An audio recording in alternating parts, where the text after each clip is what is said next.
Organización Mundial de la Salud puso fin a la pandemia en cuanto, digamos, a la urgencia que significaba la atención de esta enfermedad a nivel mundial. ¿Qué significa para nuestra región y para nuestro país este anuncio de la OMS, Seremi? Sí, significa que las acciones entre países de manera coordinada se detienen. No obstante, cada país establece sus prioridades de abordaje frente a COVID-19, que se incorpora a las enfermedades críticas respiratorias que a la fecha estamos viviendo. Ya, ahora hay una declaración de emergencia sanitaria en nuestro país que entiendo finaliza en agosto de este año. ¿Eso irá a continuar efectivamente o dada este anuncio de la OMS eventualmente se eliminaría, digamos?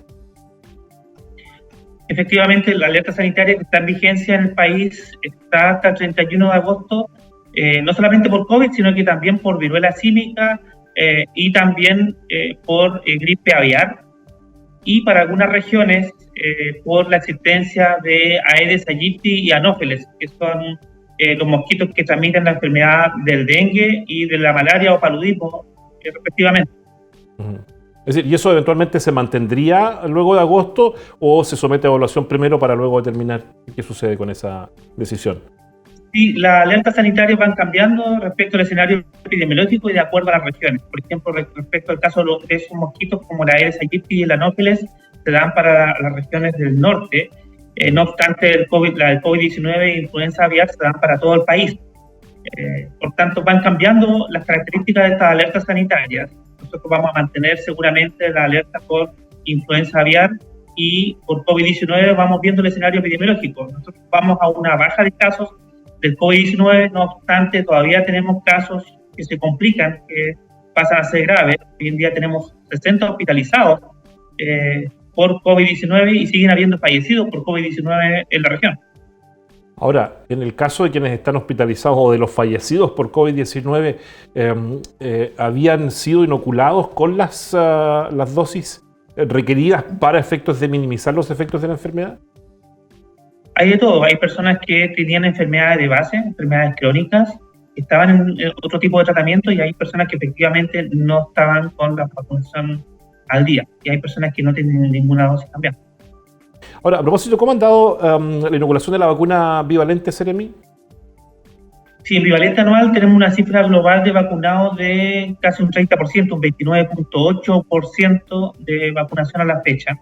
Esa es de la bivalente anual. No obstante, hay también personas que se están actualizando con la cuarta dosis, por ejemplo, que en esa ya vamos por el segundo refuerzo en un 70% promedio en la región. Por tanto, tenemos un proceso de vacunación exitosa. No obstante, las personas gradualmente van accediendo a la vacunación bivalente anual y hemos visto un repunte de esta vacunación junto con la influenza. La estrategia de vacúnate con la dupla está surgiendo bastante efecto, tanto en los spam como en los puntos de vacunación que hemos abierto a la comunidad. Por ejemplo, el fin de semana abrimos un punto de vacunación en los supermercados Líder. En este momento estamos de lunes a sábado en el Líder en Temuco de Prieto Norte, donde estamos acudiendo, donde las personas viven su cotidianidad y las personas pueden ahí acceder oportunamente a la vacunación contra influenza, pero también contra COVID-19. Ahora, ¿cuál es el público objetivo, Seremi? ¿Quiénes son sujetos efectivamente de vacunarse contra el COVID-19 con la bivalente y contra la influenza? Sí, bueno, contra influenza es la población objetivo de todos los años, ¿no? Personal de salud, enfermos crónicos, personas mayores de 65 años, niñas y niños desde los 6 meses hasta quinto año básico, y también personal de educación que trabaje con niñas y niños hasta quinto año básico, y también las personas que trabajan en empresas avícolas y también porcinos. Eso respecto a la vacunación contra influenza. Respecto al COVID, bueno, acabamos de expandir los grupos objetivos y los niños a partir de los 12 años ya se pueden vacunar contra COVID-19 con la bivalente anual. ¿Cuál ha sido el comportamiento que ha presentado hasta hoy día, dado, digamos, la condición de tiempo, los sucesivos días fríos que han habido? ¿Cuál ha sido la condición que ha presentado la influenza en la región, Seremi? Bueno, tenemos que decir que tenemos un repunte de contagios de influenza tipo A, adenovirus y también virus respiratorio sincicial, que en las últimas 2 semanas ya se han hecho notar en la red asistencial, sobrecalentándola, y también la red asistencial en sí mismo está en estos momentos refuncionalizando camas y también aumentando su capacidad con recursos extras para poder dar respuesta a este invierno que se adelantó en términos de contagio. Y el COVID-19 también está interactuando con estos 3 otros virus respiratorios. Por tanto, el llamado a la población es a vacunar a sus hijas e hijos, vacunarnos nosotros los adultos, y también, por sobre todo, atendiendo a estas enfermedades respiratorias como el virus respiratorio sincicial, la influenza A y el adenovirus, mantener aquellas medidas de cuidado que aprendimos en la pandemia, que es mantener los espacios cerrados ventilados, el lavado frecuente de manos, el uso de alcohol en gel, el uso de mascarilla en el transporte público y también en lugares cerrados, y también la limpieza frecuente de superficies. Ahora, esto ya lo decía usted, ¿no? Tensiona, calienta de alguna manera el sistema de atención de salud. ¿Cuándo acudir efectivamente a un centro de salud de mediana o alta complejidad? Estoy pensando cuándo ir al hospital de Padre Las Casas, cuándo ir al hospital de Temuco y cuándo hacerse ver por los centros por las urgencias de los centros de salud familiar, ¿no? Para no calentar o sobrecalentar precisamente los sistemas mayores. Es una muy buena pregunta y tiene que ver con la oportunidad que tenemos hoy en día en las distintas comunas de la región de acceder a las urgencias que están en la atención primaria, en los SPAM, ¿ya? Tanto los servicios SAPU como los SAR, y que están preparados hoy en día para brindar atención para estas enfermedades respiratorias. Y por otro lado, ya cuando subimos de nivel, los hospitales también están equipados y preparados hoy en día, decía, refuncionalizando recursos para poder atender oportunamente a nuestras niñas y niños, que son la población que hoy en día se está enfermando más por este tipo de enfermedades respiratorias, y que en las últimas 2 semanas vimos que estaba tensionando el tema de salud. Ahora, ¿cuándo entonces acudir efectivamente al centro, al hospital, digamos, o dejarse atender en el centro de salud familiar? Bueno, respecto a los menores de edad, a los niños y las niñas, cuando se identifique sintomatología de enfermedad respiratoria, ¿no? Fiebre, decaimiento, cuando el niño o niña menor de 3 años no quiere comer y tiene un comportamiento de decaimiento, acudir a un centro asistencial efectivamente, y ojalá hacerlo en ese centro de salud que está más a mano a nuestra población, nuestro barrio. Ahora, esta campaña de invierno, Seremi, dice relación precisamente con estas enfermedades estacionales que se desarrollan durante esta época del año, ¿no?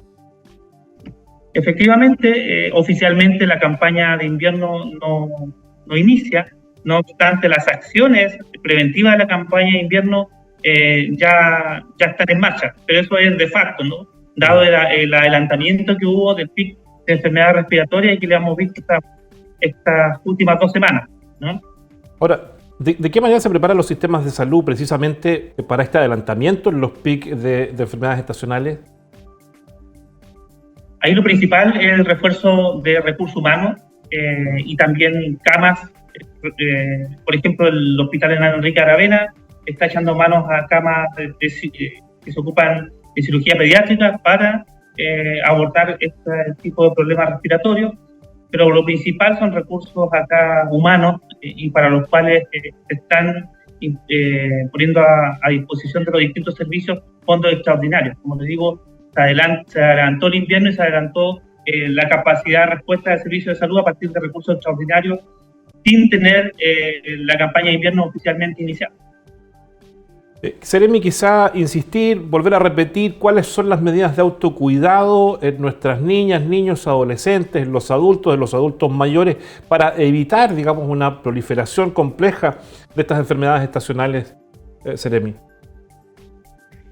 Bueno, como les decía, limpiar y desinfectar superficies constantemente, lavarse las manos adecuadamente, usar mascarilla cuando estamos en aglomeración de personas, usar mascarilla en transporte público, en buses interurbanos. Ya no permitamos llevar el virus los virus respiratorios, no solamente el COVID-19, sino que sincicial, adenovirus e influenza a nuestros hogares, lavarnos las manos regularmente, como decía, y bueno, al estornudar, cubrirnos con un pañuelo, papel o el mismo antebrazo al estornudar, y evitar hacer actividades físicas cuando hay contaminación atmosférica, y si no hay contaminación atmosférica, preferir sacar a nuestras niñas y niños a jugar a los parques y no ir a encerrarlos al mall, por ejemplo, donde hay mucha aglomeración de personas y por tanto mayor riesgo de enfermarse de algún tipo de esta patología respiratoria. Seremi de Salud de la región de la Araucanía, Andrés Cuyul, conversando con nosotros varios temas desde el informe de la OMS hasta las condiciones del sistema de salud de nuestra región para atender las enfermedades estacionales. Le agradezco muchísimo la conversación, Seremi, y le reitero, esperemos que sea la primera de muchas.